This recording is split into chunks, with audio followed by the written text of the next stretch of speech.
A casa agora é da minha esposa, mãe. A frieza com que ele admitiu a falsificação fez meu estômago revirar de náusea e dor. Ele achou que eu aceitaria o destino de um asilo em silêncio. Meu nome é Irene, tenho 68 anos. Mas ele não sabia que, ao sair por aquela porta, eu já tinha acionado a justiça.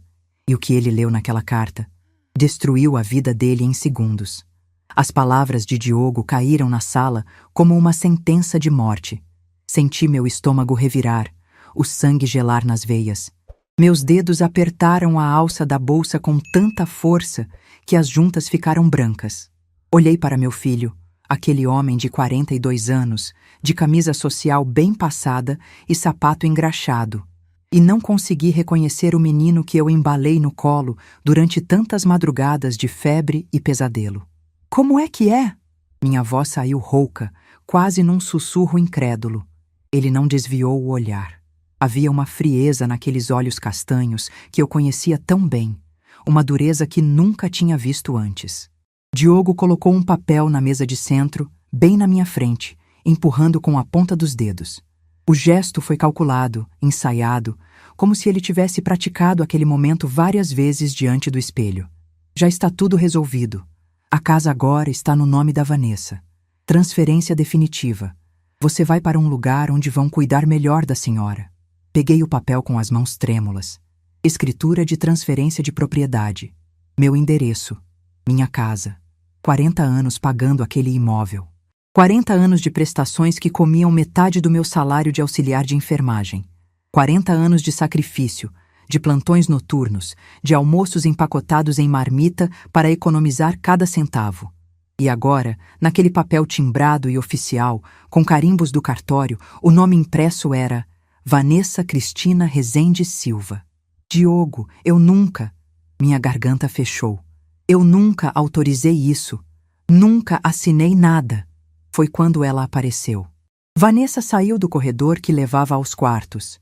Meus quartos, da minha casa, com aquele andar de quem já se sentia dona do pedaço. Usava uma calça de linho bege e uma blusa de seda creme que deviam ter custado mais do que eu ganhava em um mês quando ainda trabalhava. O cabelo loiro estava impecavelmente escovado, as unhas feitas em tom nude, e ela exalava um perfume caro e enjoativo que fez meu estômago revirar ainda mais. Dona Irene, ela começou, com aquele tom condescendente que sempre usava comigo, como se estivesse falando com uma criança teimosa. A senhora assinou a procuração, sim, há cerca de 4 meses. Lembra daquele dia que veio almoçar aqui no nosso apartamento? O Diogo pediu para a senhora assinar uns papéis da farmácia, do plano de saúde. Meu sangue ferveu. Lembrava daquele dia perfeitamente.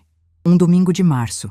Diogo tinha me buscado de carro, coisa que ele raramente fazia. Vanessa preparou um almoço, lasanha, que ela sabia que eu gostava. E durante a sobremesa, Diogo apareceu com uma pasta. Mãe, só assina aqui e aqui. São renovações de receita médica e documentos do posto de saúde. Eu tinha assinado confiando no meu filho. Aquilo não era procuração. Minha voz saiu alta agora, quebrando o silêncio falso e educado que eles tentavam manter. Você disse que era receita! Você mentiu! Diogo suspirou, impaciente, como se eu fosse a pessoa difícil da situação. Mãe, a senhora está com 68 anos. Não tem mais condições de administrar um patrimônio desse tamanho sozinha. Essa casa vale mais de 800 mil reais hoje em dia. A gente só está pensando no melhor para a senhora. 800 mil reais. 40 anos da minha vida resumidos a um número. 40 anos de suor, de mãos calejadas esfregando piso de hospital, de noites sem dormir fazendo plantão na UTI, de economizar em tudo, roupa, comida, lazer, para pagar aquelas prestações malditas. Comprei aquela casa na planta em 1983, quando me divorciei do pai dele e precisei recomeçar do zero. 144 prestações de 5 anos que se transformaram em 480 parcelas de 40 anos porque refinanciei 3 vezes quando o dinheiro apertou. Cada tijolo daquela casa tinha meu nome. Cada tomada, cada janela, cada pedaço de reboco. Pensando no melhor para mim, repeti, e uma risada amarga escapou da minha garganta. Vocês estão roubando a minha casa. Vanessa revirou os olhos. Aquele gesto me fez sentir minúscula, invisível. Ninguém está roubando nada, dona Irene. A casa vai continuar na família. Mas a verdade é que a senhora não precisa mais de 3 quartos, 2 salas e uma área grande. A gente precisa. Estamos querendo ter filho, precisamos de espaço. E a senhora vai ficar muito melhor assistida num lugar especializado. Olhei ao redor. A sala que eu mesma pintei 3 vezes ao longo dos anos. O sofá que comprei em 12 prestações sem juros quando Diogo fez 18 anos e trouxe os amigos para assistir Copa do Mundo. A estante onde guardava as fotos dele, bebê, criança, adolescente, formatura. A mesa de jantar onde fizemos todas as ceias de Natal. As paredes que seguravam memórias de uma vida inteira. Que lugar, que asilo! Engoli seco, sentindo o gosto amargo da humilhação subindo pela garganta. Diogo trocou um olhar rápido com Vanessa. Foi ela quem respondeu, com aquela voz adocicada e falsa. Já visitamos um lugar ótimo na Zona Norte. Chama Residencial Vida Plena. Tem enfermagem 24 horas, alimentação balanceada, atividades recreativas. Quanto custa? Cortei seca. Silêncio. Quanto? Custa? Diogo pigarreou. 4.500 por mês. Mas não se preocupe, a gente vai pagar os primeiros 6 meses. 4.500 reais. Minha aposentadoria era de 3.200. Eles queriam me trancar num lugar que eu não ia conseguir pagar sozinha depois que o período de caridade deles acabasse. Me deixar dependente, refém. E eu sabia exatamente por quê. Precisavam da casa livre, sem mim, para vender. Queriam o dinheiro. E depois dos 6 meses? Quando eu não conseguir mais pagar? Vanessa deu de ombros, como quem discute o que fazer com um móvel velho. Aí a gente vê, dona Irene. Talvez a senhora precise ir para um lugar mais econômico. Tem uns da prefeitura que são gratuitos. Uns da prefeitura. Ela estava falando dos abrigos públicos. Aqueles lugares superlotados, sem estrutura, onde idosos ficavam largados esperando a morte. Eu tinha trabalhado 42 anos. Contribuí com o INSS desde os 16. Criei um filho sozinha depois do divórcio. Nunca pedi nada para ninguém. Nunca dependi de favor. E agora meu próprio filho estava me condenando a isso. Respirei fundo.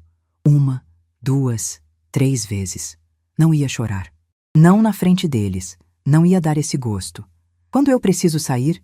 Diogo pareceu surpreso com minha pergunta direta. Talvez esperasse mais súplicas, mais lágrimas, mais desespero. Hoje seria bom. A gente já separou 1 quarto para a senhora lá no Vida Plena. Pode levar suas roupas e objetos pessoais. Hoje. Eles queriam me expulsar da minha casa hoje. Um sábado à tarde, sem aviso prévio, sem tempo de processar, sem chance de reação. Levantei devagar. Minhas pernas estavam bambas, mas me forcei a ficar ereta, digna. Olhei para Diogo bem nos olhos.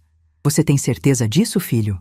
Pela primeira vez, vi algo vacilar nele. Um tremor quase imperceptível no canto da boca. Mas Vanessa colocou a mão no ombro dele, apertou e o momento passou. Tenho, mãe. É o melhor para todo mundo. Subi as escadas pela última vez como dona daquela casa. Cada degrau era uma memória, o 3º degrau que rangia e que eu nunca consertei.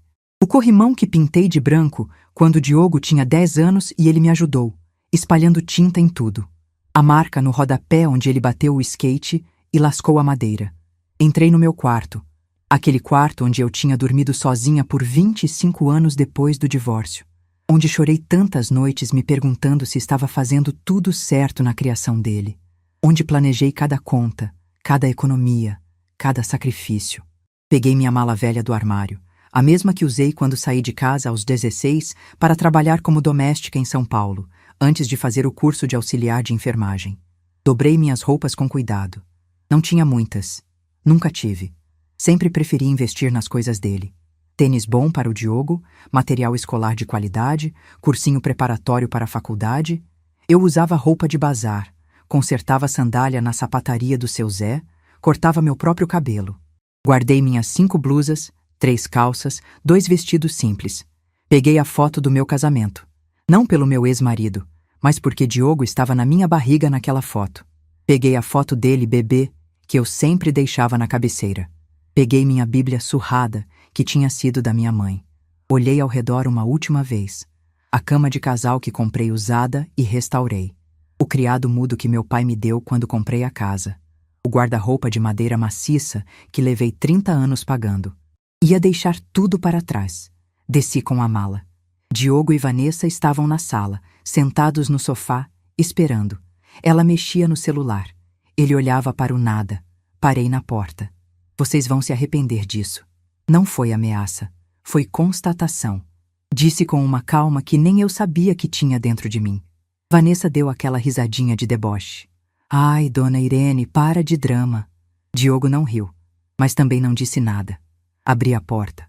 O sol da tarde bateu no meu rosto. Lá fora, Dona Lourdes, minha vizinha de 30 anos, estava regando as plantas e me olhou assustada. Ela tinha escutado a discussão. As paredes eram finas. Fiz um aceno silencioso para ela. Depois, peguei minha mala e fechei a porta. Não olhei para trás. Caminhei pela calçada que eu mesma varria todos os sábados. Passei pela padaria do seu João, onde eu comprava pão todo dia de manhã há 30 anos. Passei pelo ponto de ônibus onde esperei em tantas madrugadas frias para pegar o primeiro ônibus para o hospital. Parei na esquina. Peguei o celular e liguei para Sandra. Sandra, sou eu, Irene. Você pode me buscar? Minha voz falhou. Só então as lágrimas começaram a descer. Mas enquanto esperava Sandra chegar, com a mala aos meus pés e o coração despedaçado, minha mão tocou algo no fundo da bolsa. Um papel dobrado. A escritura original da casa. A que eu tinha no meu nome. E naquele momento, mesmo sem entender direito por quê, senti uma pontada diferente no peito. Não era só dor. Era raiva. Era determinação. Eu não ia deixar barato. Antes de eu contar o que aconteceu depois, me responde uma coisa. Você já passou por uma traição de alguém que você amava de verdade? Alguém que você deu tudo, sacrificou tudo e que te pagou com ingratidão? Deixa aqui nos comentários. Quero saber se eu estou sozinha nessa dor. Porque o que veio depois mudou tudo. Sandra chegou 15 minutos depois. Ela desceu do carro correndo, me abraçou ali mesmo na calçada e eu desabei. Chorei tanto que minhas pernas fraquejaram. Ela me segurou, colocou minha mala no porta-malas e me levou para a casa dela. No caminho, contei tudo. Sandra ficou branca. Irene, isso é fraude, é crime. Você não pode deixar assim. Mas eu estava exausta demais para pensar em qualquer coisa. Só queria sumir, desaparecer, deixar de existir. Achei que fosse desmaiar de tanta dor no peito. Sandra me instalou no quarto de hóspedes. Um cômodo pequeno, com uma cama de solteiro e um guarda-roupa antigo. Cheirava a naftalina e mofo. Desabei na cama sem nem tirar os sapatos. Os primeiros 2 dias foram um borrão de dor. Chorei até não ter mais lágrimas. Gritei no travesseiro. Soquei o colchão com tanta raiva que machuquei os dedos. Sandra trazia comida que eu não comia, água que eu não bebia. Tentava conversar, mas eu não tinha palavras. Na primeira noite, acordei às 3 da manhã suando frio. Tinha sonhado que estava na minha casa, no meu quarto, e quando ia deitar na minha cama, Vanessa estava lá, rindo, dizendo que aquele lugar nunca tinha sido meu. Acordei com o coração disparado, desorientada, e levei alguns segundos para lembrar onde estava. Não era minha casa. Nunca mais seria. Chorei de novo, mas dessa vez era um choro diferente, mais profundo. Vinha de um lugar que eu nem sabia que existia dentro de mim. Era a dor de ter sido apagada, excluída, descartada como um móvel velho que não serve mais. No segundo dia, Sandra tentou me fazer levantar. Irene, você precisa comer alguma coisa, precisa tomar banho. Você não pode ficar assim. Olhei para ela com olhos vazios. Para quê, Sandra? Para que levantar? Para que continuar? Eu trabalhei 40 anos para ter um teto. E agora? Não tenho mais nada. Nem filho eu tenho mais. Sandra se sentou na beira da cama e segurou minha mão. As mãos dela eram macias, bem cuidadas. As minhas eram cheias de calos, manchas de idade, veias saltadas. Mãos de quem trabalhou pesado a vida inteira. Você tem você, Irene, e isso é muito. Mas eu não acreditava. Naquele momento, eu não era nada. No terceiro dia, consegui levantar. Tomei banho. Um banho longo, quente, onde fiquei sentada no box deixando a água cair sobre mim. Olhei para o meu corpo nu. 68 anos. Pele flácida, estrias antigas, seios caídos, celulite nas coxas. Um corpo que trabalhou, que gerou vida, que carregou peso, que aguentou plantões de 12 horas em pé. Um corpo que merecia descanso, merecia dignidade. E o que ganhei? Expulsão. Humilhação. Saí do banho, me vesti e fui até a cozinha. Sandra estava fazendo café. O cheiro me trouxe uma pontada de memória. O café que eu fazia todo dia na minha casa, na minha cozinha, ouvindo o noticiário da rádio. Irene, Sandra sorriu aliviada. Você levantou. Vem, senta aqui. Fiz pão de queijo. Sentei. Peguei o café quente entre as mãos. Era reconfortante. Sandra, eu preciso fazer alguma coisa. Ela parou de mexer na panela e olhou para mim. Preciso descobrir o que realmente aconteceu. Como ele conseguiu fazer isso? Preciso saber a verdade. Sandra puxou uma cadeira e sentou do meu lado. Eu conheço alguém, o Dr. Reginaldo. Lembra dele? Advogado que trabalhava no hospital quando você ainda estava lá. Ele se aposentou, mas é meu conhecido. Um homem sério, de palavra. Ele pode te ajudar. Um fio de esperança. Pequeno, frágil, mas ali. Ele pode me receber? Vou ligar agora. Sandra pegou o telefone e discou. Conversaram brevemente. Ela desligou e me olhou com um sorriso cansado, mas animado. Amanhã, 10 horas da manhã, ele te recebe em casa. Passei o restante daquele dia me preparando mentalmente. Fui ao armário, procurei entre as minhas poucas roupas. Escolhi uma calça social cinza e uma blusa branca simples. Passei a ferro. Se ia buscar justiça, ia estar apresentável. À noite, não consegui dormir. Fiquei repassando tudo na cabeça. A procuração falsa, o almoço de março, a assinatura que eu tinha dado confiando. Como não percebi? Como fui tão ingênua? Na manhã seguinte, acordei às 6. Tomei café, arrumei o cabelo, passei um batom velho que encontrei no fundo da bolsa. Sandra me olhou e sorriu. Você parece outra pessoa. Ainda me sinto destruída, respondi. Mas não vou desistir. Pegamos o carro e fomos até a casa do Dr. Reginaldo. Ele morava num sobrado antigo na Vila Mariana, cercado de árvores. Uma casa grande, bem cuidada, com jardim na frente. Sandra tocou a campainha. Uma moça abriu. A filha dele, que trabalhava como secretária. Dona Irene, meu pai está esperando. Entramos. A sala cheirava a livros velhos e café fresco. Havia estantes até o teto, cheias de códigos jurídicos e processos antigos. Dr. Reginaldo se levantou de uma poltrona. Era um senhor de uns 75 anos, cabelo branco, óculos de grau, postura ereta. Dona Irene, há quanto tempo? Apertei a mão dele. Dr. Reginaldo, obrigada por me receber. Senta, senta, me conta tudo. Sentei no sofá. Sandra ficou do meu lado. E então, com a voz mais firme que consegui, contei toda a história. Desde o almoço de março até a expulsão de sábado. Dr. Reginaldo me ouvia em silêncio, fazendo anotações num caderno de capa de couro. Quando terminei, ele ficou em silêncio por longos segundos. A senhora trouxe documentos? Abri minha bolsa e tirei tudo. A escritura original da casa em meu nome. Os comprovantes de pagamento das prestações que eu guardava religiosamente em pastas organizadas por ano. 40 anos de comprovantes. Todos os recibos do banco, documentos pessoais, até a conta de luz e água que ainda estavam no meu nome. Dr. Reginaldo examinou cada papel com atenção meticulosa. Pegou a escritura, leu página por página. Pegou uma lupa da gaveta e examinou a assinatura na procuração que Diogo tinha me mostrado. Sandra tinha pedido uma cópia para ele no cartório usando um conhecido. Dona Irene, a senhora nunca assinou uma procuração, nunca deu autorização para transferir essa casa? Jamais, doutor. Juro pela memória da minha mãe. Eu assinei papéis que ele disse serem receitas médicas. Doutor. Reginaldo pegou a lupa novamente e comparou a assinatura da procuração com a assinatura da escritura original. Isso aqui é falsificação grosseira. A letra está trêmula, o traçado é inseguro, a pressão da caneta é diferente. Qualquer perito grafotécnico vai confirmar. Senti o coração disparar. O que isso significa? Significa que temos um caso: falsificação ideológica de documento particular, uso de documento falso, apropriação indébita. São crimes graves. O que eu posso fazer? Doutor. Reginaldo tirou os óculos e me olhou com seriedade. Vou precisar de 3 dias para preparar tudo. Vou solicitar uma perícia grafotécnica de emergência. Vou entrar com ação de nulidade da transferência, ação de anulação de registro no cartório e vou abrir um boletim de ocorrência na delegacia por falsificação.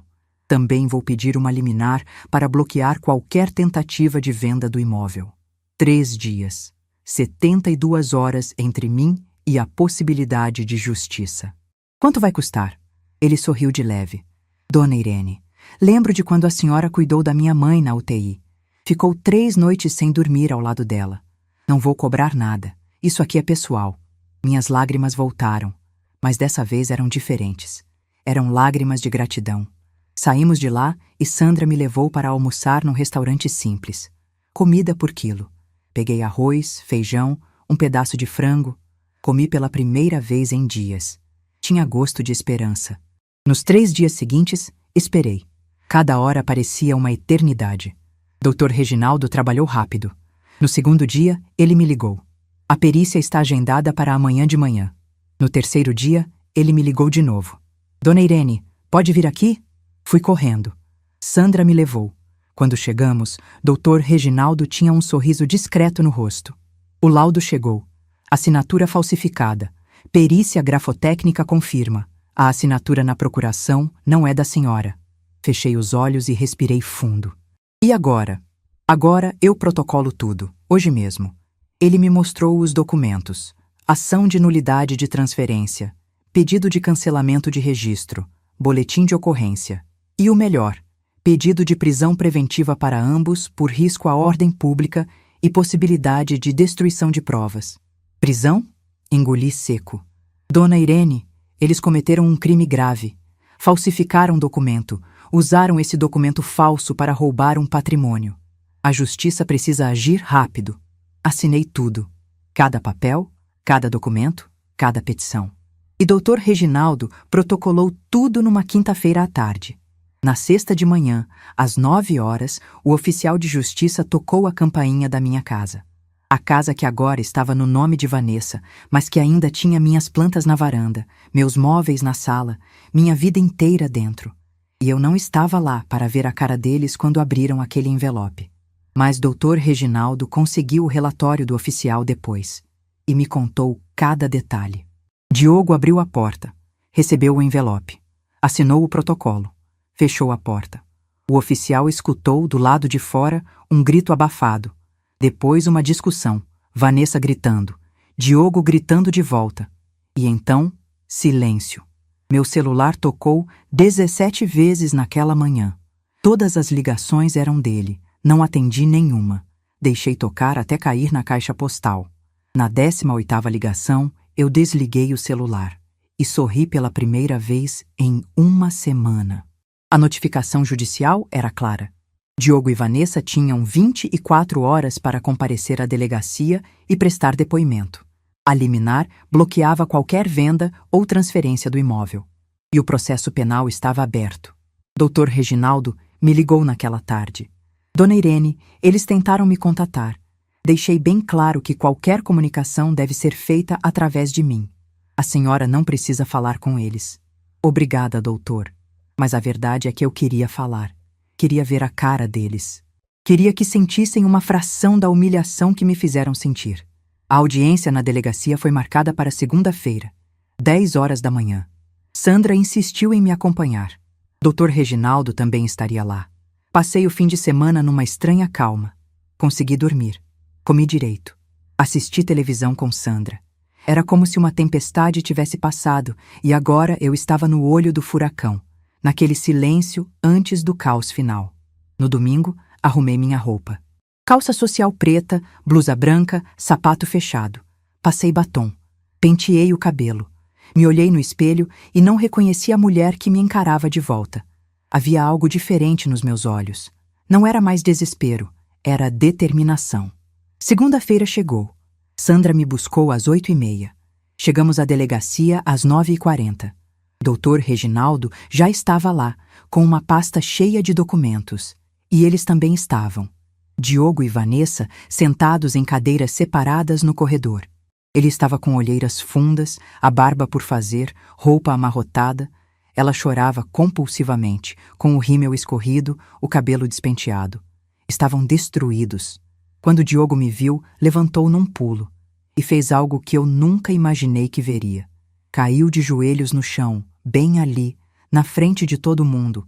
Policiais, delegados, outras pessoas esperando atendimento. Mãe, mãe, pelo amor de Deus, me perdoa. Sua voz ecoou no corredor. Vanessa parou de chorar e olhou para mim com ódio puro. Eu não sabia que ia dar nisso. A Vanessa disse que era só para garantir o patrimônio, que era só uma transferência de formalidade. Mãe, eu sou seu filho. Olhei para ele. Meu filho.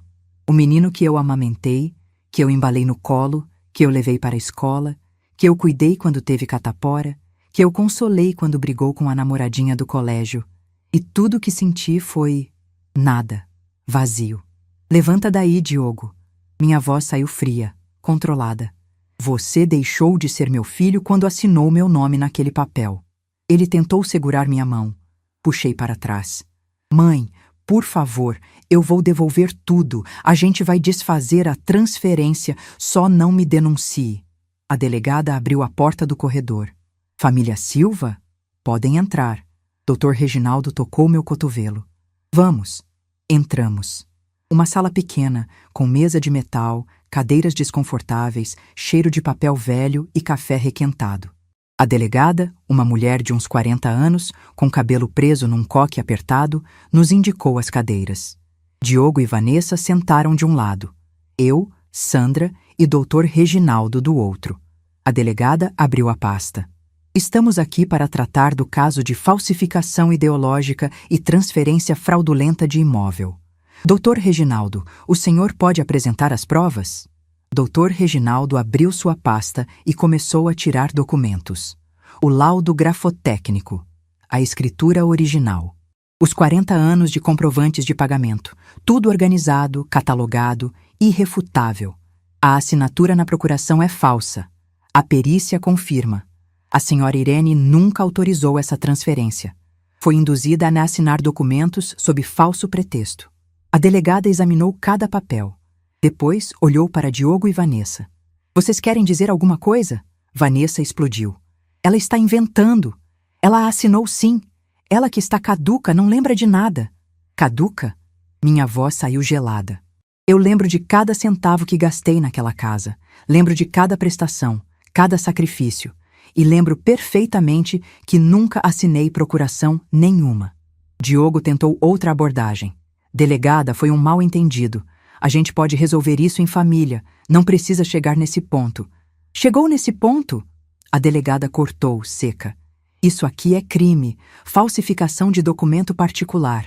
Uso de documento falso. Apropriação indébita de bem. São crimes com pena de reclusão. Vanessa começou a chorar de novo. Eu não sabia. Foi ele que fez tudo. Eu só assinei os papéis. Diogo virou para ela, incrédulo. Como você é covarde. Foi você que teve a ideia. Você que disse que a minha mãe não precisava mais daquela casa. E ali, na frente da delegada, começaram a se acusar. Ele dizendo que ela planejou tudo. Ela dizendo que ele falsificou a assinatura. Um jogo de empurra patético, desesperado. A delegada bateu na mesa. Chega! Vocês vão depor separadamente. E eu já adianto. As provas são sólidas. Ambos estão envolvidos. Fomos chamados um por um. Primeiro eu. Contei tudo desde o início. O almoço de março, a suposta assinatura de receitas, a expulsão de casa, cada detalhe. A delegada gravou tudo. Depois Diogo. Depois Vanessa. Quando saíram da sala, estavam mais destruídos ainda. A delegada me chamou no final. Dona Irene, vou dar prosseguimento ao inquérito. As provas são suficientes para indiciar ambos. O processo vai correr. A senhora quer representar criminalmente? Olhei para Dr. Reginaldo. Ele assentiu. Sim, quero. Assinei a representação. O processo estava oficialmente aberto. Saímos da delegacia. Diogo tentou me abordar no estacionamento, mas Dr. Reginaldo se colocou entre nós. Qualquer contato com a vítima pode ser interpretado como intimidação. Sugiro que o senhor se afaste. Diogo recuou. Vanessa já estava no carro chorando. Sandra me levou de volta para a casa dela. No caminho, fiquei em silêncio, processando tudo. Você fez a coisa certa, Sandra disse. Eu sei, mas havia algo mais. Uma pontinha de curiosidade. Como eles conseguiram? Por que fizeram isso? Havia mais coisa escondida? Naquela noite não consegui dormir. Fiquei pensando, e então me lembrei de algo. Dona Lourdes, minha vizinha de 30 anos. Ela via tudo, sabia de tudo. Na terça de manhã, liguei para ela. Dona Lourdes, sou eu, Irene. Irene, meu Deus, o que aconteceu? Vim você sair com a mala no sábado, chorei aqui sozinha. Tentei te ligar, mas não consegui. É uma longa história. Você pode conversar comigo? Claro, vem aqui em casa. Pedi para Sandra me levar. Chegamos na rua. Minha rua. Ver minha casa de longe me deu um aperto no peito. As janelas estavam fechadas. O jardim, que eu cuidava com tanto carinho, já estava com mato crescendo. Dona Lourdes me recebeu com um abraço apertado. Entramos na casa dela. Cheiro de bolo de chocolate e café fresco. Conta tudo. Contei. Ela ficou branca. Irene, eu sabia que tinha algo errado. Aquela Vanessa, ela é muito estranha. Fica o dia inteiro na sua casa agora e tem um homem que aparece lá direto. Meu coração acelerou. Que homem? Um cara de terno. Corretor, eu acho. Ela mostrou a casa para ele umas 3 vezes já. Corretor. Eles estavam tentando vender, mesmo com a liminar. Dona Lourdes, a senhora pode me fazer um favor? Pode anotar a placa do carro dele da próxima vez? Posso. E tem mais. Escutei eles discutindo outro dia. O Diogo gritando que tinham dívidas de mais de 200 mil reais, que precisavam vender logo a casa. 200 mil reais de dívida. Então era isso. Não era só ganância. Era desespero financeiro. Agradeci Dona Lourdes e saí. No carro, liguei para Dr. Reginaldo e contei tudo. Isso complica a situação deles.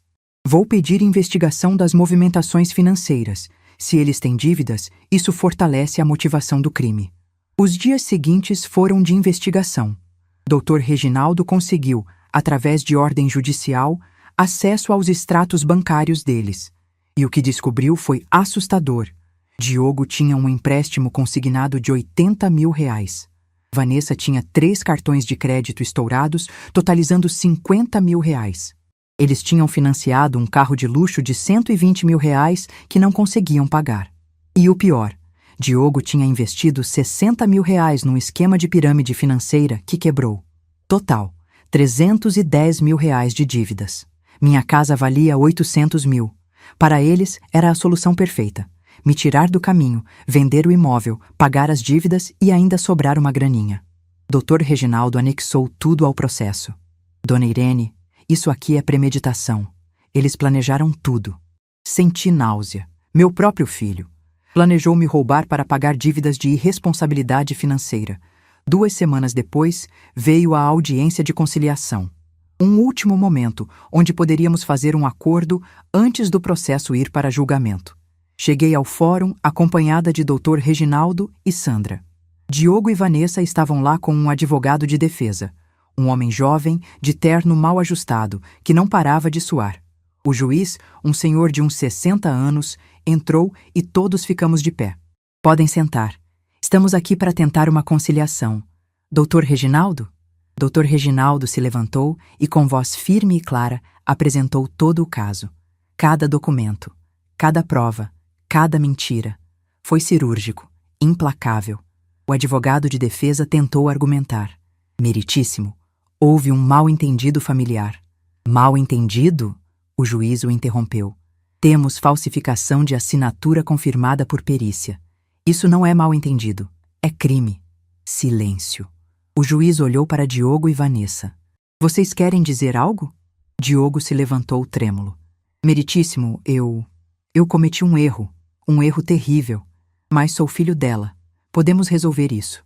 O juiz me olhou. Dona Irene, a senhora aceita algum tipo de acordo? Todas as pessoas na sala me olharam. Dr. Reginaldo ao meu lado, Sandra segurando minha mão, Diogo com olhos suplicantes. Vanessa chorando baixinho. Me levantei devagar. Meritíssimo.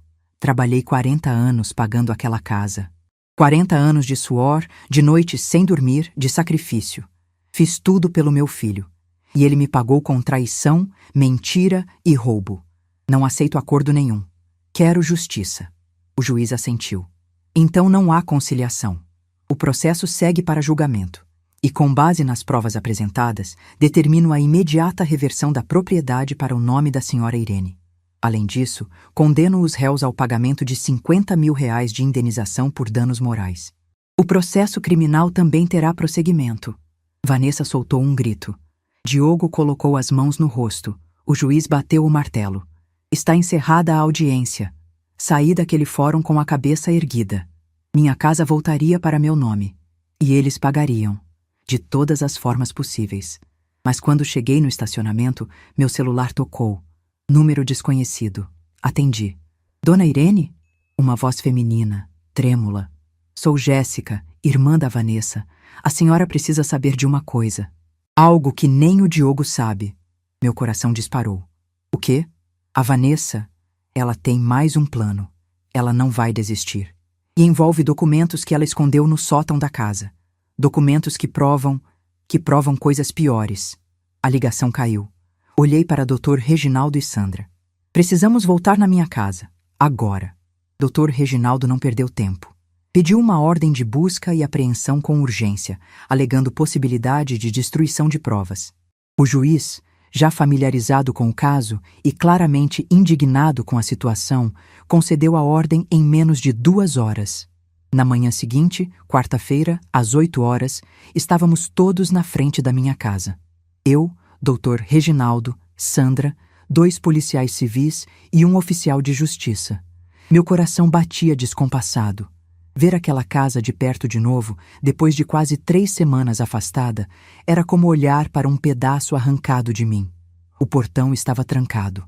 O oficial tocou a campainha. Ninguém atendeu. Tocou de novo. Nada. Vão ter que arrombar, disse Dr. Reginaldo. Os policiais forçaram a fechadura. A porta abriu com um rangido. Entramos. A casa estava diferente. Meus móveis ainda estavam lá, mas havia caixas espalhadas pela sala. Objetos empilhados. Eles estavam se preparando para se mudar, mesmo com a liminar proibindo.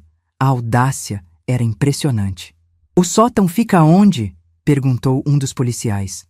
Escada no fim do corredor, respondi, minha voz ecoando estranha nas paredes que um dia foram minhas. Subimos. O sótão era um espaço pequeno que eu usava para guardar coisas antigas. Caixas de Natal, roupas velhas, recordações. Mas agora havia algo novo.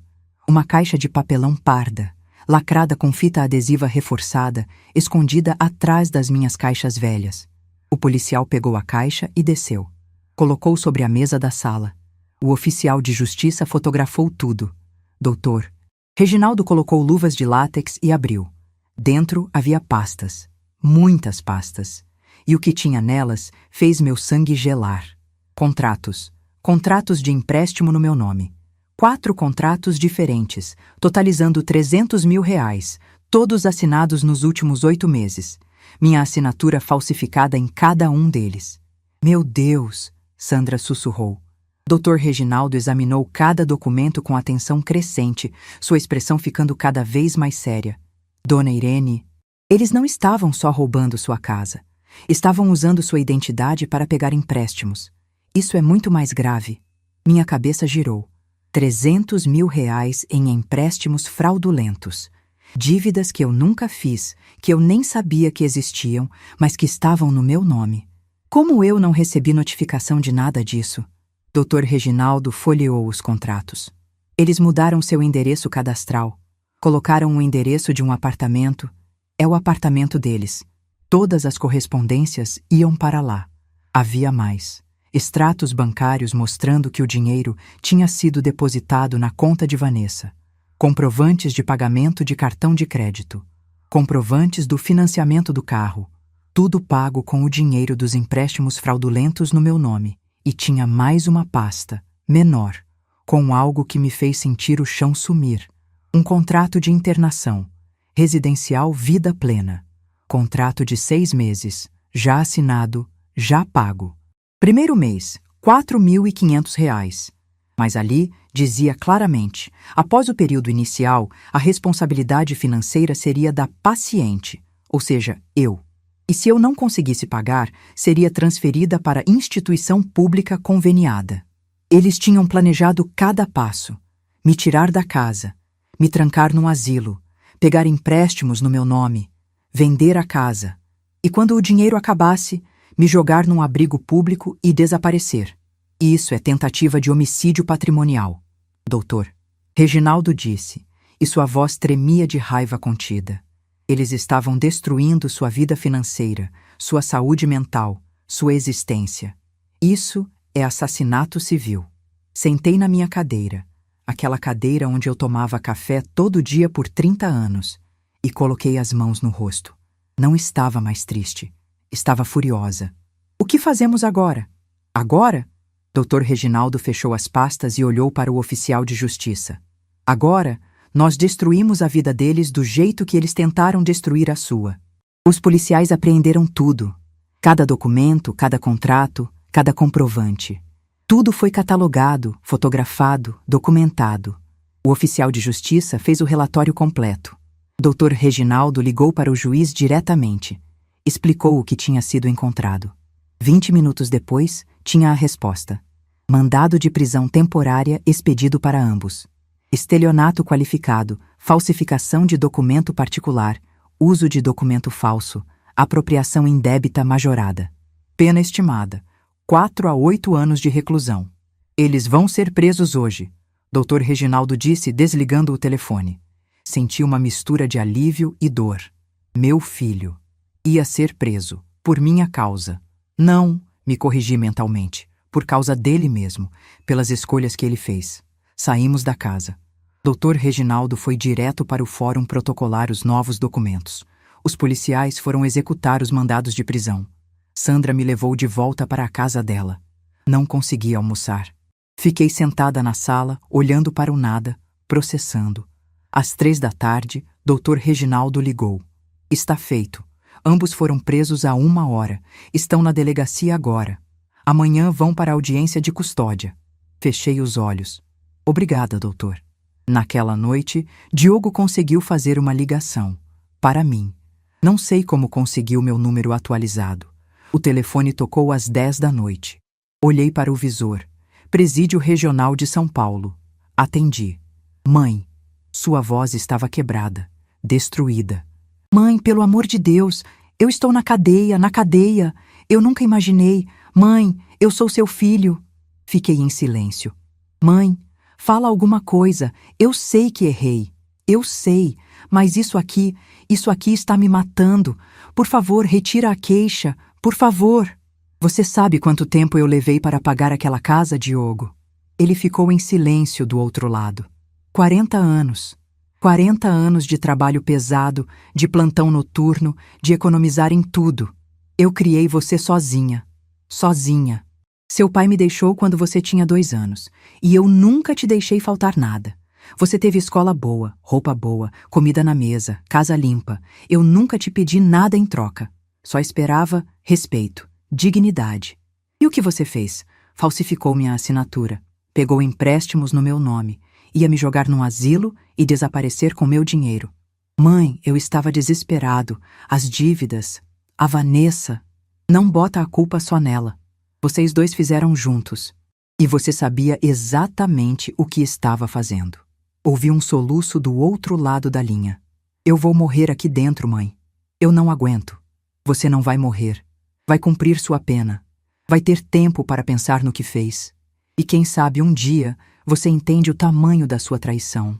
Mãe, desliguei, chorei muito, porque mesmo depois de tudo, ainda era meu filho.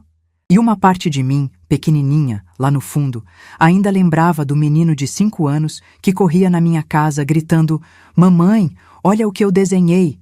Mas aquele menino tinha morrido. O que sobrou era um homem que me traiu da pior forma possível. Na manhã seguinte, fui à audiência de custódia. Não era obrigada a ir, mas quis ver. O juiz manteve a prisão temporária de ambos. Vanessa chorou. gritou. Disse que tinha filhos. Mentira. Ela não tinha. Diogo ficou em silêncio, cabisbaixo. Quando o juiz perguntou se ele queria dizer algo, ele levantou os olhos e me procurou na audiência. Eu sinto muito, mãe. Não respondi. A prisão temporária seria de 30 dias, enquanto o processo corria. Depois disso, poderia virar preventiva ou eles seriam soltos com tornozeleira eletrônica. Saí daquele fórum com um peso enorme no peito. Justiça estava sendo feita, mas custava caro. Custava meu filho.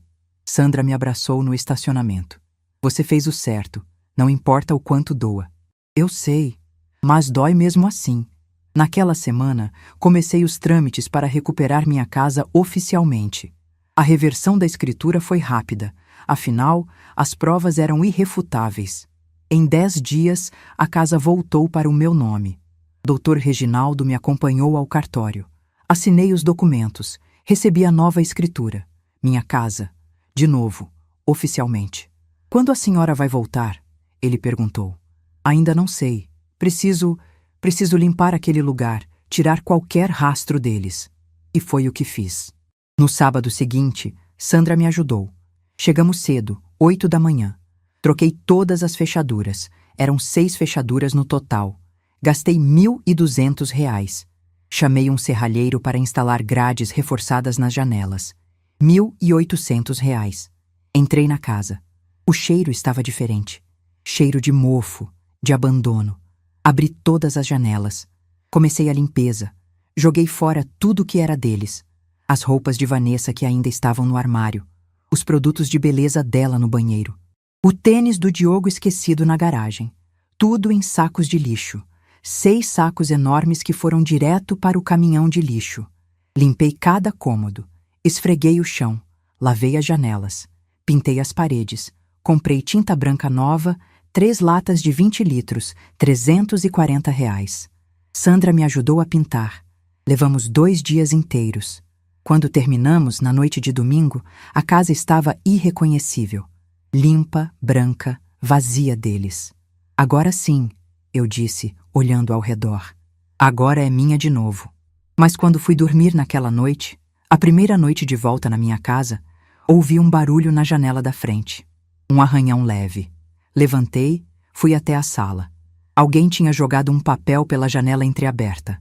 Abri, era uma carta, sem envelope, só uma folha dobrada. Você vai pagar por isso. Vou sair daqui, e quando sair, você vai se arrepender. A letra era de Vanessa.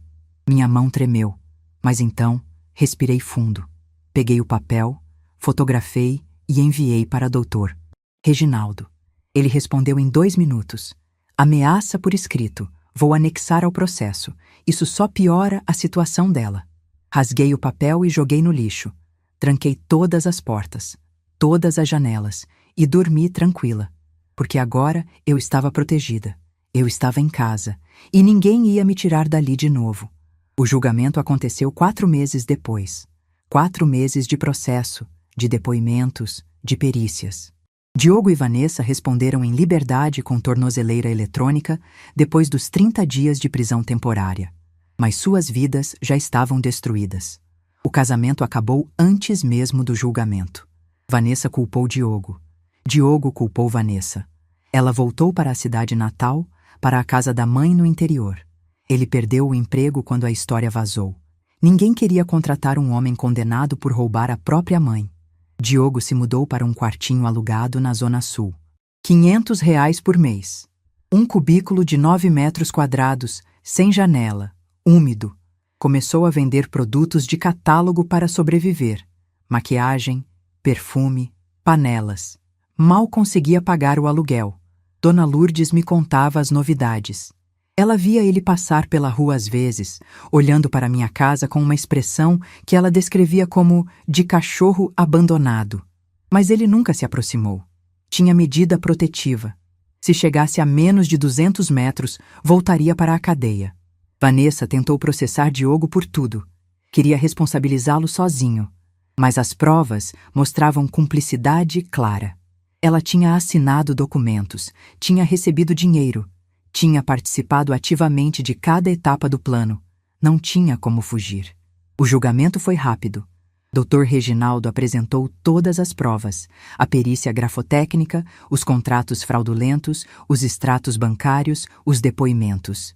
Foi metódico, cirúrgico, impecável. O promotor pediu 8 anos de reclusão em regime fechado para ambos. A defesa tentou alegar arrependimento, dificuldades financeiras, influência mútua. Mas o juiz não se comoveu. Os réus, ele disse, olhando diretamente para Diogo e Vanessa, cometeram um dos crimes mais vis que existem, a traição familiar. Usaram laços de sangue e confiança para perpetrar fraudes, falsificações e apropriação indébita. A vítima, uma senhora de 68 anos que trabalhou 40 anos para conquistar um patrimônio, foi humilhada, expulsa de sua própria casa e quase teve sua identidade financeira destruída. Este tribunal não tem clemência para esse tipo de conduta. Sentença: 6 anos de reclusão em regime semiaberto para ambos, mais pagamento de indenização de R$50 mil por danos morais e mais restituição dos R$300 mil referentes aos empréstimos fraudulentos, que seriam pagos através de penhora de bens e salários futuros. Diogo desmaiou quando ouviu a sentença. Literalmente desmaiou. Teve que ser socorrido pelo oficial de justiça. Vanessa gritou, xingou, foi contida por seguranças. Eu estava lá, sentada na segunda fila do tribunal, de mãos dadas com Sandra. Quando o juiz bateu o martelo, senti um misto de alívio e tristeza. Justiça tinha sido feita, mas o preço foi meu filho. Eles foram presos ali mesmo, levados diretamente para a penitenciária. 6 anos. Meu filho ia passar 6 anos atrás das grades. Saí daquele tribunal de cabeça erguida. Não chorei. Não me virei para olhar. Segui em frente. Os meses seguintes foram de reconstrução. Voltei a viver na minha casa. De verdade. Reformei o quarto que tinha sido do Diogo quando ele era criança. Transformei num ateliê de costura. Comprei uma máquina nova, tecidos, linhas. Voltei a fazer crochê, bordado, coisas que eu não fazia há décadas porque nunca tinha tempo. Pintei a casa inteira, cada cômodo numa cor diferente. Sala em bege claro, cozinha em verde menta, meu quarto em lilás suave.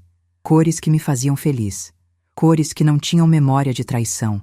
Reformei o jardim, plantei roseiras, lírios, margaridas. Passava horas cuidando das plantas, sentindo a terra nas mãos, o sol no rosto. Era terapêutico. Dona Lourdes vinha tomar café comigo todo sábado. Virou tradição. A gente sentava na varanda, comia bolo de laranja que eu fazia e conversava sobre tudo e nada. Ela me contou que Diogo tinha escrito cartas para ela, pedindo para entregar para mim. Ela sempre me perguntava se eu queria receber. Eu sempre dizia não. Você não tem vontade de saber o que ele quer dizer? Ela perguntou uma vez. Não, porque sei que vai ser mais súplica, mais desculpa, mais manipulação, e eu já perdoei o suficiente na vida. Sandra também virava presença constante. Ela se sentia culpada, afinal, era a madrinha do Diogo. Mas eu sempre dizia, você não tem culpa da pessoa que ele se tornou. 6 meses após o julgamento, comecei a receber o dinheiro da indenização. R$50 mil parcelados em 100 meses. R$500 por mês caindo na minha conta. Usava para pequenos luxos que nunca tinha me permitido.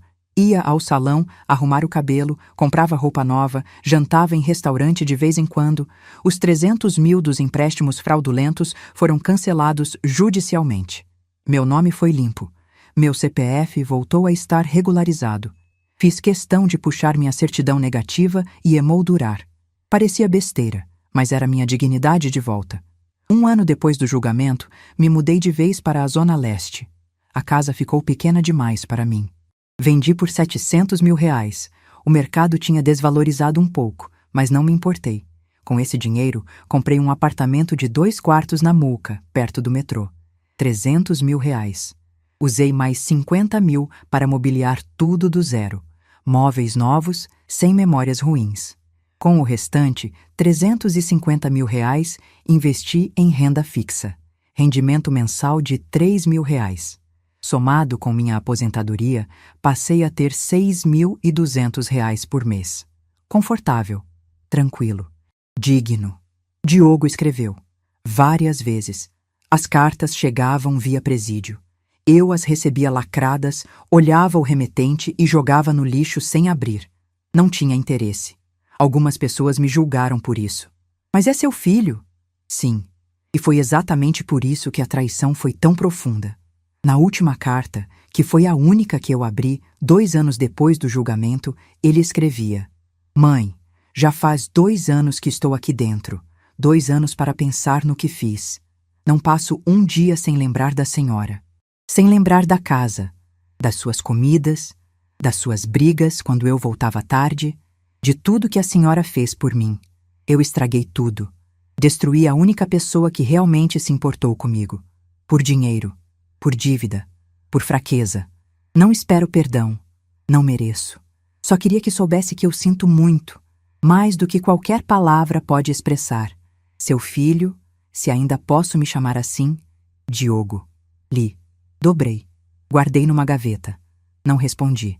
Talvez um dia responda. Ou talvez não. Mas ele precisava saber que eu li. E que mesmo lendo, nada mudou. Vanessa cumpre pena numa penitenciária feminina no interior. Nunca mais ouvi falar dela. Pelo que soube através de conhecidos, a família dela a renegou. A mãe se recusou a visitá-la. Os irmãos cortaram contato. Ela está completamente sozinha. Diogo cumpre pena numa penitenciária em Tremembé. Trabalha na biblioteca do presídio. Ganha um salário mínimo por mês que é usado para pagar a indenização.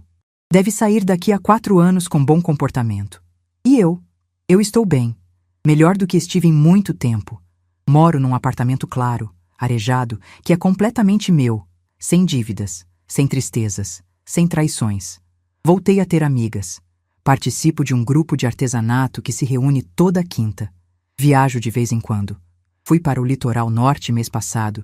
Fiquei uma semana numa pousada charmosa em Ubatuba. Acordava cedo, tomava café olhando o mar, caminhava na praia. Era paz. Conheci o seu Marcos, um senhor de 72 anos, viúvo, aposentado do metrô. A gente se conheceu no grupo de artesanato. Ele faz marcenaria. Viramos amigos. Tomamos café juntos às vezes. Ele me faz rir. Não é romance, não ainda, talvez nunca seja. Mas é companhia boa. E depois de tudo, aprendi que companhia boa vale mais que promessas de sangue. Tem dias que ainda dói. Dias que olho para uma foto antiga do Diogo criança e me pergunto onde foi que errei. Onde foi que falhei. Mas então lembro. Eu não falhei. Eu fiz tudo certo. Ele é que escolheu o caminho errado. Tem traição que não tem volta, tem erro que não tem conserto, e tem dignidade que, uma vez perdida pelo outro, nunca mais se recupera. Diogo me liga de vez em quando, do presídio. Ligações rápidas, controladas. Eu atendo às vezes. A gente conversa sobre amenidades, o tempo, as notícias, livros que ele está lendo, nunca sobre o passado, nunca sobre o que aconteceu. É como se fôssemos 2 estranhos educados. Uma vez ele perguntou: A senhora está feliz, mãe? Pensei antes de responder. Estou em paz, Diogo. E isso é mais do que felicidade. Ele ficou em silêncio. Depois disse: Fico feliz em saber disso. E desligou. Não sei se vou perdoá-lo um dia. Talvez sim, talvez não. Mas sei que não vou esquecer. E sei que não vou deixar ele voltar para a minha vida como se nada tivesse acontecido. Porque aprendi, nessa jornada toda, que perdoar não significa aceitar de volta. Que amor de mãe tem limite, sim. Que família não é desculpa para abuso. E que dignidade, uma vez recuperada, deve ser protegida a todo custo. Passei 40 anos construindo um lar. Levei 40 dias para perdê-lo e 4 meses para recuperá-lo. Mas o que aprendi não tem preço. Sua casa pode ser roubada, seu nome pode ser usado, seus documentos podem ser falsificados. Mas sua dignidade, essa só você pode entregar. E eu não entreguei. Filho que rouba da mãe não merece perdão incondicional. Merece consequência. Merece justiça. E merece aprender que traição tem preço. Casa que levou 40 anos para conquistar não se entrega para ninguém. Nem para quem você gerou. Porque antes de ser mãe, você é pessoa. E pessoa merece respeito. Se você está passando por algo parecido, se alguém que você ama está te roubando, te manipulando, te diminuindo, saiba, você não está sozinha. Você não é fraca por se sentir destroçada, mas também não precisa aceitar. A justiça, a lei, a dignidade. Levante. Procure ajuda. Lute, porque sua vida não é moeda de troca para ninguém, nem para a família, nem para filho, nem para ninguém. E se no final você ficar sozinha, tudo bem. Melhor sozinha com dignidade do que acompanhada com humilhação. Eu sou Irene, tenho 69 anos. Moro num apartamento que é meu. Tenho amigas que me respeitam. Tenho paz que conquistei. Tenho dignidade que recuperei. E isso, no fim das contas, é tudo. E você? O que faria no meu lugar? Deixa aqui nos comentários. E se essa história te tocou de alguma forma, se inscreve no canal e ativa o sininho para não perder as próximas histórias. Porque tem muita gente por aí que precisa ouvir que não está sozinha, que dá para recomeçar, que justiça existe. E não esquece de clicar na próxima história que está aparecendo na tela agora. Até a próxima.